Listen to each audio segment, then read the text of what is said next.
Google has sent me a check, which is super weird. So let's talk about how it happened, how much it was, and if there was a potential Google investing stock market conspiracy that limited the amount of revenue I got. You've likely seen a lot of people make videos like this, and so have I, but for me, it's always interesting. So even though whatever money I make on YouTube isn't really what this channel is about, I felt like in the effort to be transparent and to just be interesting, I would share. After uploading 94 videos over the course of 19 months, it finally happened. I was approved for the YouTube Partner Program. I was able to monetize videos, and over the last few days in January of 2021, I actually had enough views to earn my first YouTube paycheck. Hey, I'm Brendan, and every week you're subscribed here, you get a free video about personal finance or the productive use of your time and money. First of all, this is how YouTube money works. If you're not familiar, you have to reach a certain threshold of watch time and of people subscribed to your channel to be allowed to even make money from YouTube directly. I assume that they set up this threshold so that they're not sending out like 1 penny checks to everybody who's ever made a video. Overall, the goal is that you make good videos consistently that YouTube and advertisers all approve of. And that's ultimately where the money comes from. YouTube doesn't just pay you out of the kindness of their heart because they think that your skateboard video is really cool. It's because some company has decided they want to run ads. They want people to be targeted really specifically who might be watching a skateboard video to see their ad and potentially be interested in their product. And that's the superpower of Google or YouTube or Facebook or whoever, right? They pair those things up. They're the great grand matchmaker between the person who has the money, who wants to sell a thing, and the person who's watching something, who's interested in that kind of corollary topic, and they want to meet those people up so that maybe they get the commission and that the person who's advertising thinks it's worth their while. Within YouTube itself, there are a handful of other ways to make money too, through like live streaming, merch, channel memberships, all that stuff. I don't do any of that, at least yet. Let's review the actual numbers and see how they added up. YouTube breaks up their pay periods by calendar month, and so we'll review this first calendar month that I was able to be paid for, which was January 2021. Total views for the month were just over 98,000, which for me was completely insane. If you add up all of the views for the whole previous year of 2020, I didn't even get 25,000 views. So in the course of a month, I almost quadrupled the total viewership over the past year. Nuts. The total watch time for my channel for the month of January was over 13,000 hours. And if you do the math on that, that's like 18 months of life, like 24 hours a day for 18 months. And that all happened within the span of 1 month of my channel, which is, it's absurd. It's amazing that so many people were interested. Thank you so much for watching. It blows my mind. And for reference, the entire year of 2020 was only 1,700 watch hours. So again, just a massive increase. In just the month of January, I gained 2,800 subscribers. So for anyone who's watching who subscribed, thank you so much. And finally, the tab you've been waiting for, revenue. It was just the last few days of January that I got paid for. So as you can see on here, Monday I got $3.83, Tuesday was $5, Wednesday was $7, Thursday was $14, Friday was $18, Saturday was $12, and then things got totally crazy because the last day of the month, Sunday, January 31st, I got $236. What?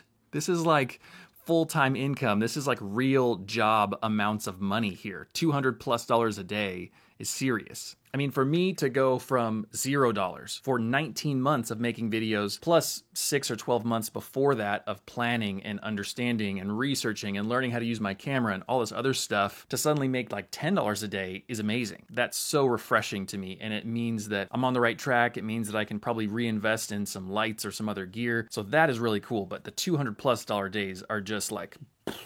So if we do the math, for the whole month of January, my total check was $299.05. For me, this was totally awesome. My expectation was going to be a much slower trajectory of growth for myself. I thought maybe if I played my cards right, I'd be able to monetize by the end of 2021. And even by then, I had forecasted personally that I'd only make $5 or $10 or $15 a month initially once I monetized. Because that's kind of normal for a lot of people. By the time you are able to break through that threshold, you've got a pretty small audience and you make pennies a day. But hey, I'm grateful. I would rather have pennies a day than nothing a day. And so for this immediate growth to happen so quickly, it was incredible. Okay, I mentioned this potential scandal in the beginning of the video, so let's talk about that. The interesting thing is, even though I got a lot of views at the end of January, only a tiny little proportion of them actually got counted as monetized views. So that's sort of a caveat of how YouTube and ad revenue and all that stuff works, is someone has to actually see an ad for you to get paid for that view. If you've got ad block on, or if you otherwise are able to to duck, dip,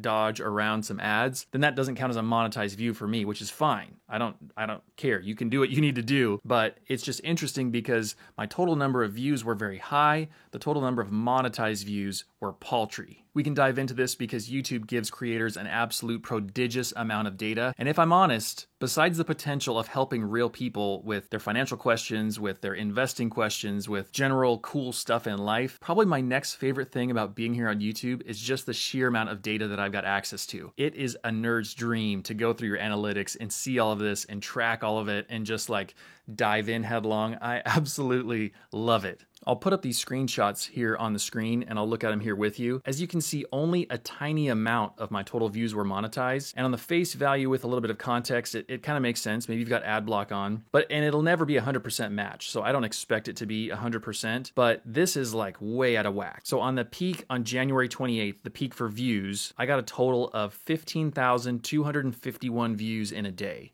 Crazy. Only 768 of them were monetized. That's like 5%. That is so strange to me. Just a few days later, on January 31st, my highest earning day of the month, the opposite happened, and somehow more views were monetizable than existed. So that makes absolutely no sense to me whatsoever. I don't understand that. And for perspective, just to kind of carry this forward, the entire month of February looks like this. So as you can see, the total number of monetized views just shadows the number of total views, which to me, this kind of makes sense. Like most people probably see ads. Most people count as a monetized view, so it kind of follows the same trend. So what happened at the end of January that totally screwed up these numbers so bad? Well, I've got two potential hypotheses, hippopotamuses. My first guess is that maybe YouTube puts you in a kind of probation period initially because they're trying to figure out who you are, what your videos are about, and how to match up the kind of people that would watch your videos with the advertisers' dollars. So maybe they didn't know who I really was, they didn't know who the advertisers would want to reach, and so they were just kind of dipping their toe in the water and trying to figure that out. Then by the time they did figure it out and it was the 31st, then they were able to go pretty much full force there and match everybody up. Maybe that's a thing. Or maybe it had to do with the current news at that time, because the number one video that I've ever had that was really popular right at that time was when all this news was breaking about GameStop and Robinhood and the scandal of these different investing brokerages limiting people's options, forcing them to only be able to buy 0 or maybe 1 share of these super hot stocks, thereby making it look like they were basically buddy-buddy with hedge funds and with these big powerful companies and screwing the little guy. That video is called The Best Investing Apps for Beginners in 2021, and I basically made my own case against Robinhood because I think Robinhood is often the go-to for a beginner investor. It's super simple, it's really well advertised, it's very popular, and it's really easy to use. There's an interface that's like nobody else. But for my own reasons, not related to the whole hedge fund scandal, GameStop, AMC, all that business, I decided that I didn't think that was the best option for beginner investors. So I made that clear, but I also put it in the thumbnail. So it was very obvious, hey, not Robinhood, it must be something else.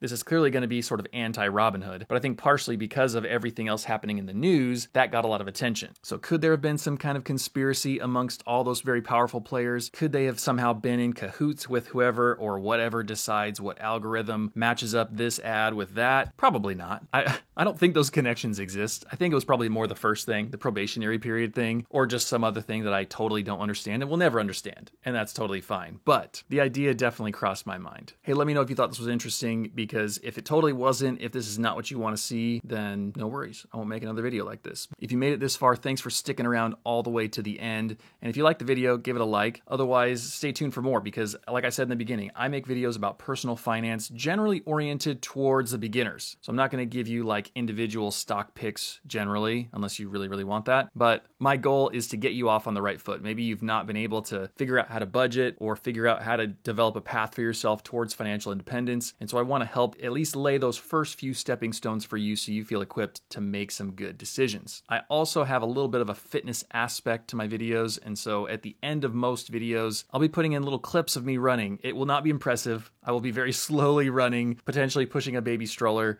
but I'm training for my first 50K ultra marathon. I've never run a marathon. I'm skipping from half marathon all the way to ultra marathon, and maybe that's foolish. Let me know in the comments if you think that's foolish. And so at the end of this year, sort of around Thanksgiving, it's 50K time. If you'd like to follow along, I'll put some stats there too on the mileage I've been running or different things like that. And you can find me on socials in the description or otherwise, and I'll see you on the next one. Bye.